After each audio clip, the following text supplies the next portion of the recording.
long runs. Love them, hate them. They always form the backbone of any distance training plan.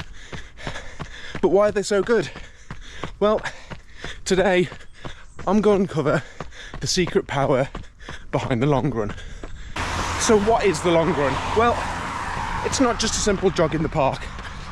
It's a meticulously planned session that sees you push beyond your normal regular distance at a more relaxed pace.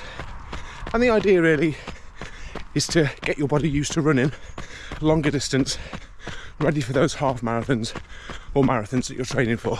So during these extended long runs, your body kind of kicks into high gear, becoming more efficient at pumping oxygenated blood around your body, kind of a bit of a VIP workout for your muscles. And to be fair, they get a serious workout, and that, my friend or friends, is the key to boosting your endurance. And another cool bit, your body gets more efficient at using fat for fuel. So the carbs that you end up putting in your body, you can tap into them later on. But it's not just physical gains as well. There are definitely some mental gains that you can take from a long run. You train your mind to push through the pain, to get used to being on your feet for long periods of time. And it's that mental strength that you'll need in those final 2 or 3 miles of a half marathon, or that last 5k of a marathon, where it's absolutely painful to keep your legs turning over.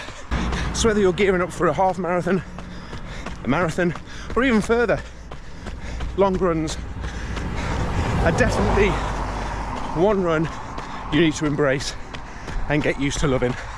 Me, I'm out a 12-mile long run today. Nice and easy pace as I train for the Valencia half marathon. So let's talk about different types of long runs.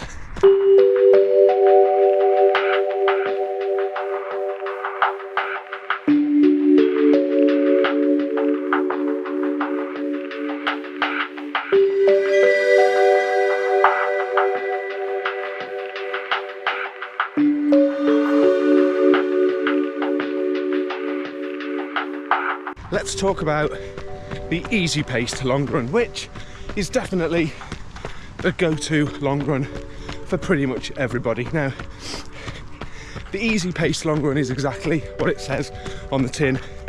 It's a run that you run at a super easy pace, sometimes called conversational pace. And the way that you can tell if you're running at that sort of pace is you can hold a full-on conversation like I am with you, and you're not going to get too tired. If you want to try conversational pace running or easy pace running out, go out and run with a friend and slow the pace down until you can both have a full conversation without getting out of breath. That's your conversational pace. Don't worry about the pace that you're running at. Slow it down. Don't do your easy pace long runs too fast. All that will happen if you do that is your long run will be cut short, you'll get fatigued, and that's not the goal of an easy pace long run. The goal is to get some miles at a low heart rate so you can continue running for longer distances without getting tired and without getting fatigued. And the benefits are huge. It boosts your aerobic system, it boosts your endurance, it gets your body and your mind used to running long distances, which you'll need to do when you're out running those half marathons or marathons or even ultras. The key thing is slow down your pace, enjoy the run. And another slight twist on the easy pace long run is a low heart rate run, which is pretty much the same, and it's basically how I tackle all of my long runs. I do them at my low heart rate, so I've calculated my low heart rate, and I go out and run all of my easy pace runs at 131 BPM. You keep your heart rate down so you can clock up the miles without getting fatigued, and you're training your endurance system to get stronger. And over time, your pace at your low heart rate, as your body becomes more efficient at passing oxygen around your body, so your pace will get faster and faster at your low heart rate. I'm about 6.5 miles into my 12 miler, running at about 9-minute mile in, and my BPM is 1:29. Perfect.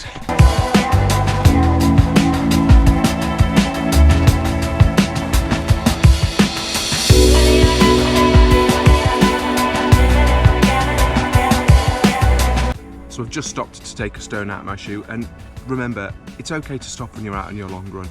It's not against the rules. You're not going to get told off. The Strava police aren't going to say, "Oh, you stopped." You might want to stretch out your legs, you might want to take on some fuel, you might want to take a drink. It's okay, you can stop and have a break on your long run. So the next type of long run I want to talk about is the progressive long run. Now this is a masterclass in pacing and mental strength. So here's the deal. You start easy, almost like you're on a leisurely easy run, but then as the run unfolds, you gradually turn up the dial on your pace. And remember, you're running smarter, not harder. Your body adapts to different gears and your mind learns to handle the challenges of pacing. So as your heart rate rises, your cardiovascular system gets a lesson in efficiency. Your muscles learn to sustain effort when fatigue creeps in. And the benefits, well, you're building mental grit by pushing your limits without feeling overwhelmed. But that's not all. Your muscles become adaptable machines and are able to handle a variety of different paces. The progressive run isn't just about physical prowess, it's a mind game too. Imagine yourself conquering those last few miles of a race when your energy is just sapping. That's the power of pacing control. So whether you're prepping for a half marathon or a marathon, or simply just want to spice up your training, the progressive long run is your secret weapon.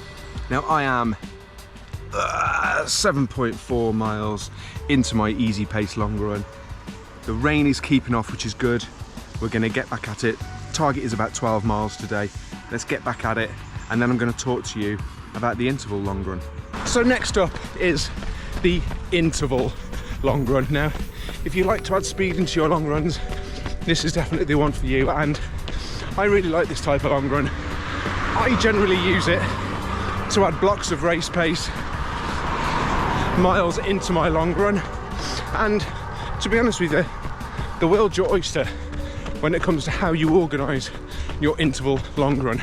So for example, a nice easy session would be, say you're out on a 10-mile long run, you do the first 3 miles at your easy pace, you then bolt in a block of 4 miles at your target race pace, and you finish off with 3 miles easy pace to cool down. That's a nice interval long run, which introduces your target race pace into the long run, and it trains your body and your mind to get used to running for prolonged periods at your target race pace. Another type of interval long run is you may do 1 mile repeats. So again, 10-mile long run, you might do the first 2 miles as a warm-up easy pace, and then do mile on, mile off. So you're either a mile fast and a mile easy. Now the whole idea of introducing faster paced blocks into your long run is to get your mind and your body used to running at race pace over longer distances. As you get further into your long run, those blocks of faster speeds will become harder, but they're benefiting you in the long run, because when you're lining up on the start line of your marathon or your half marathon, you'll have lots of faster paced miles in your legs, giving you that confidence to push forward. So I'm at 8.8 miles, almost done, and the last long run I'm going to talk about is the fast finish long run.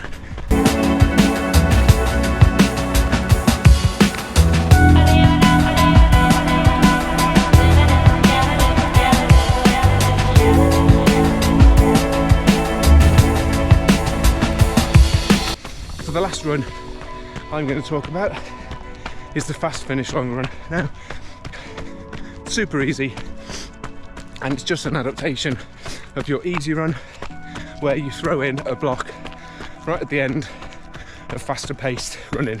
So you might be out on an 8-mile long run, you do 6 miles at your easy pace, and the last 2 miles you really start ramping up the pace and finishing strong.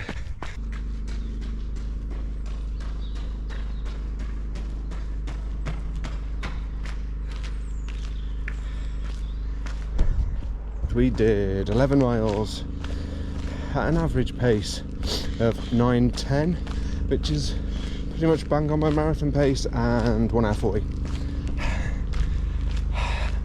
11 miles done, nice and easy pace. Really happy with that.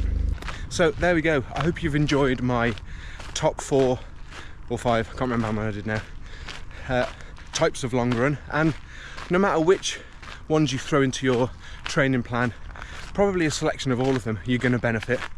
You are going to build your endurance base through your easy runs and your low heart rate runs. You are going to build your speed endurance through the progressive and interval long runs. And overall, as you creep up those miles and your long runs become longer and your endurance system becomes stronger and your speed endurance becomes faster, you'll start hitting those paces and start smashing those PBs. Now, there are many different other types of long runs. They're just my favourites, and I integrate all of those type of long runs into my training blocks. So that's the end of the video. My 11 miles have been done. We've talked about some decent long runs. I hope you've got some benefit of it. If you've got any questions, please leave them down in the comments. I always try to answer everybody who puts comments down there. So if you've enjoyed this video, please give it a thumbs up. It helps other runners find my content on YouTube. And please consider subscribing to the channel. I'll be forever grateful. Lots of more running videos coming soon. Next up is a 5k race I'm covering in 3 days called the Elodyne Effort. All of it will be right here on Gymo Runs. So until the next time, keep running, keep pushing those boundaries. I'll see you on the next one.